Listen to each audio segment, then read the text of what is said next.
Hello student, तो आज हम लोग देखेंगे ट्रिग्नोमेट्री चैप्टर का एक्सरसाइज 8.1 का क्वेश्चन नंबर 2। पिछले क्लास में हमने देखा था 8.1 का क्वेश्चन नंबर 1, तो आज 8.1 का क्वेश्चन नंबर 2 हम लोग सॉल्व करेंगे। चलिए आइए क्वेश्चन को देखते हैं। तो इस क्वेश्चन में कहता है in figure 8.13 find at 10p minus cot r। तो हम लोगों ने फिगर को ड्रॉ किया, ये फिगर आपको गिवन दैट रहेगा, ठीक है। इसमें क्या दिया हुआ आपका, इसको हम लोग क्या बोलते थे, परपेंडिकुलर, और ये क्या हो जाता था हमारा हाइपोटेन्यूज।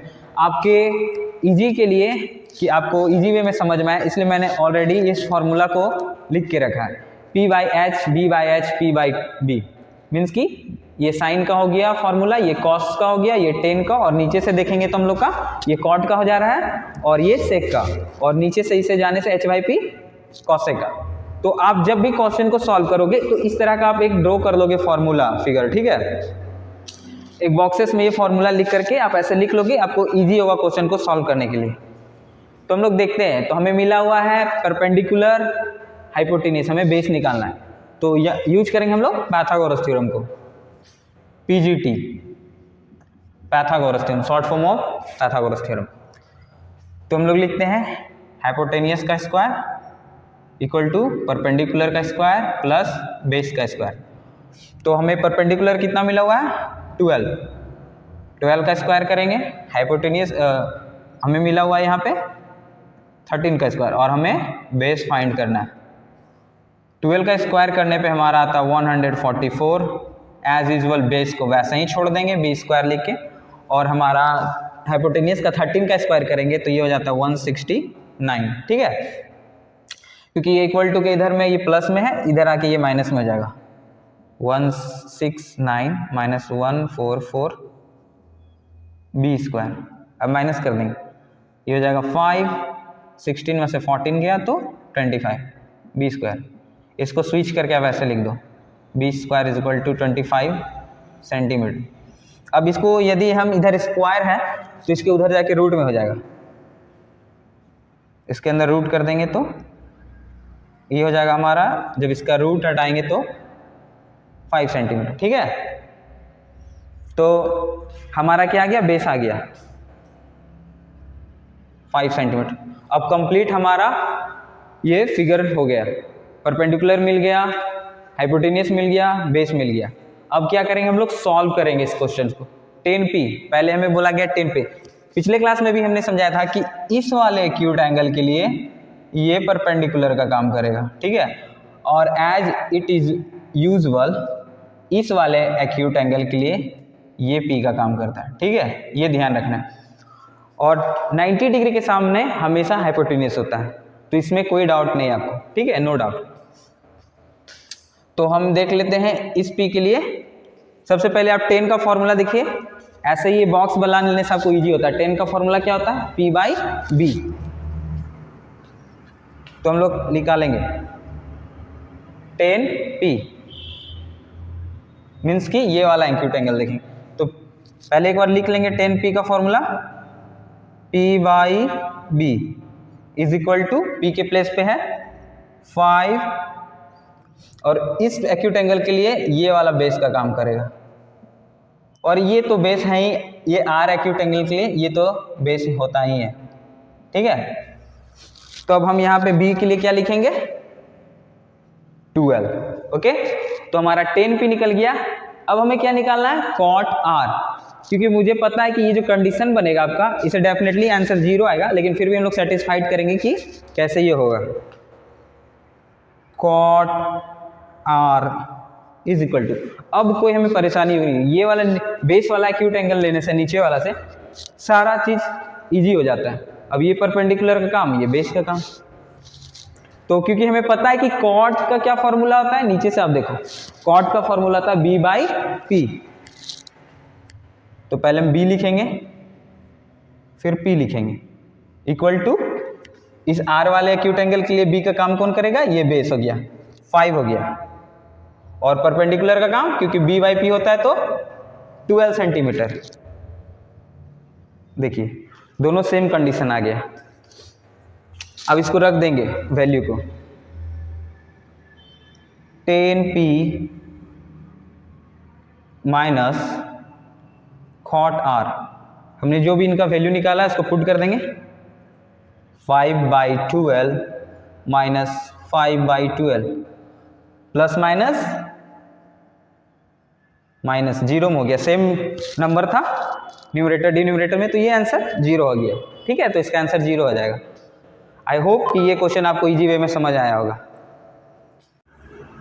अब आइए हम लोग क्वेश्चन नंबर 3 को देखते हैं। ठीक है, तो क्वेश्चन नंबर 3 कहता है if sine A is equal to 3/4 calculate the cos A 10 है। ठीक है, हमें साइन ए का रेशियो दिया हुआ है साइड का, ना कि प्रॉपर वैल्यू दिया हुआ है साइड का। 3/4 एक रेशियो दिया हुआ है साइड का, जिसमें कि हमको फाइंड करके बताना है कॉस ए 10 है। तो सबसे पहले एक राइट एंगल ट्रायंगल ड्रॉ करते हैं।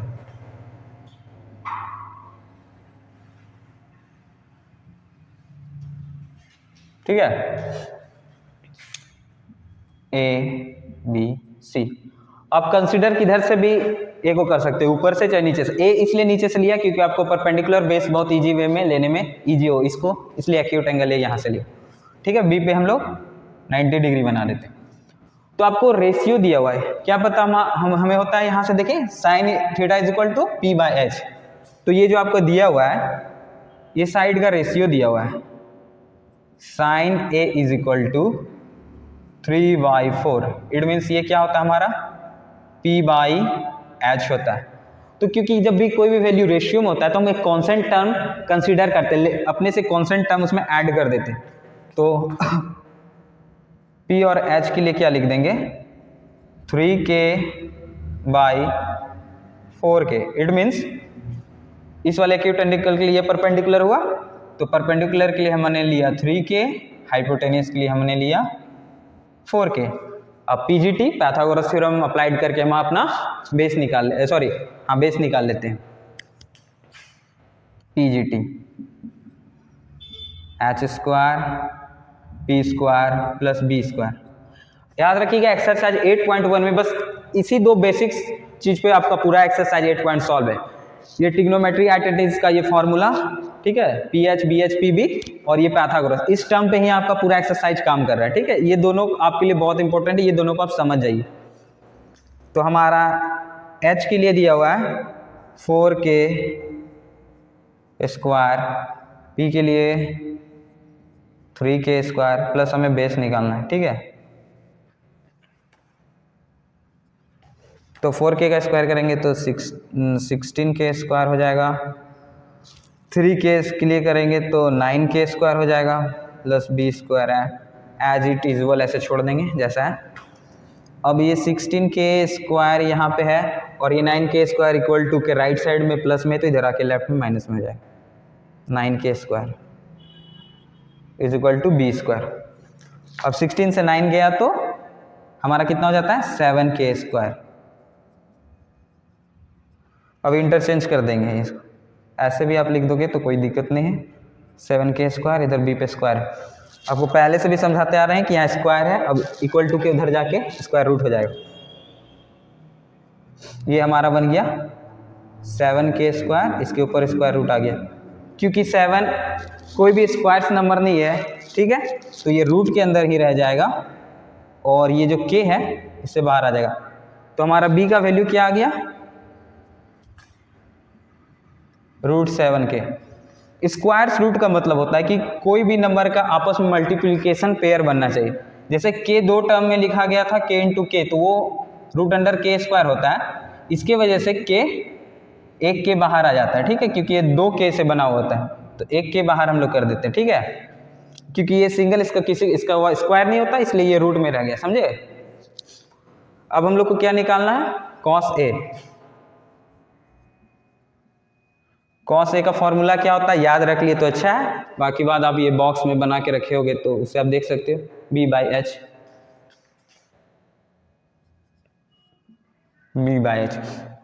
B के प्लेस पे हमारा क्या है √7k, H के प्लेस पे 4k, k से k कट जाएंगे। ठीक है, अब हमारा बच गया √7/4।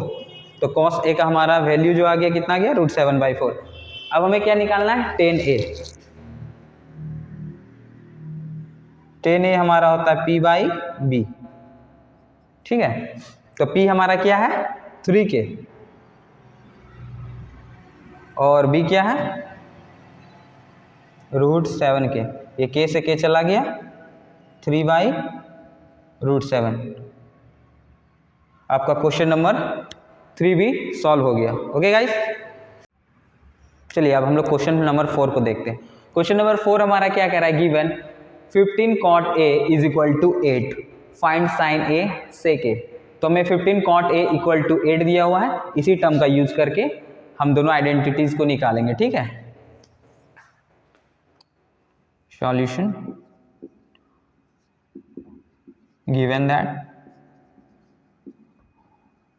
15 cot a = 8, क्योंकि ये cot a इधर मल्टीप्लिकेशन में है, इधर आके डिवाइड में हो जाएगा। तो ये बन गया हमारा cot a = 8/15, क्योंकि cot का हमारा क्या फॉर्मूला होता है b/p। ये आप बॉक्स हमेशा कंसिडर करके रखोगे, अगर भूल भी जाते हो तो b/p। ठीक है, तो हमें क्या मिल गया, b के लिए मिल गया हमें, क्योंकि ये याद रखिए ये साइड का आपका प्रॉपर वैल्यू नहीं, ये रेशियो में है, तो रेशियो में है तो हमें कांस्टेंट टर्म कंसीडर लेट करके चलना होगा। तो इसको कर लेंगे 8k, p के लिए हमारा हो जाएगा 15k। ओके, अब एक ट्रायंगल प्रॉपर ड्रॉ करते हैं, राइट एंगल ट्रायंगल।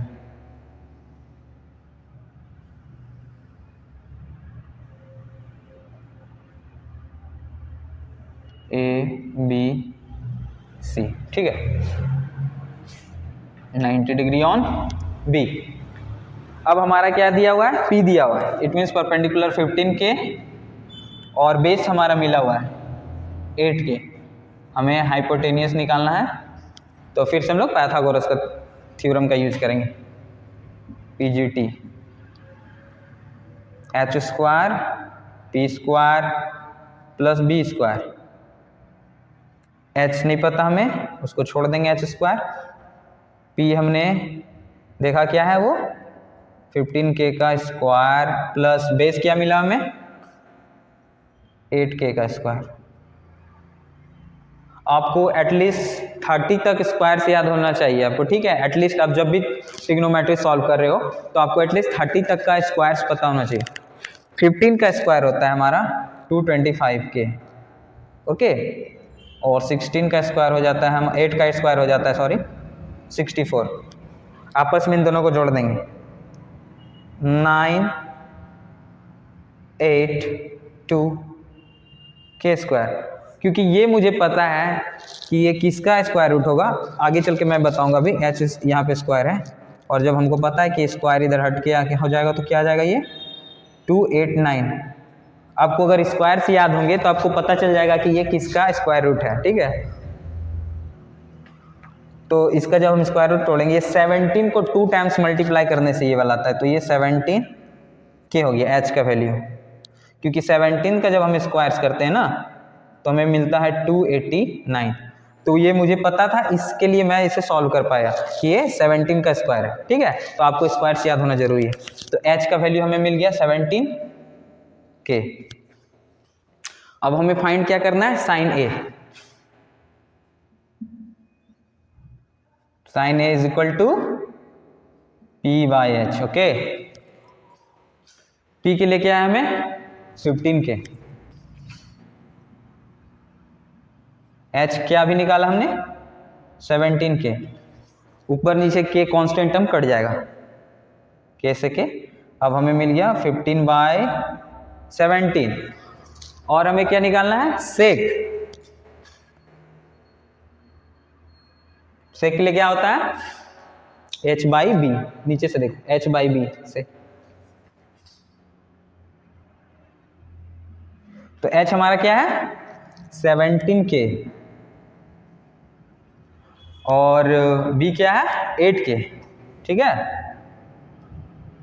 तो k से k टर्म कट गया, हमारा आंसर आ गया 17/18। आपका 4 नंबर भी क्वेश्चन सॉल्व हो गया। आई होप गाइज कि आप अच्छे से इसे समझे होंगे और प्रैक्टिस खुद से करेंगे। Thank you.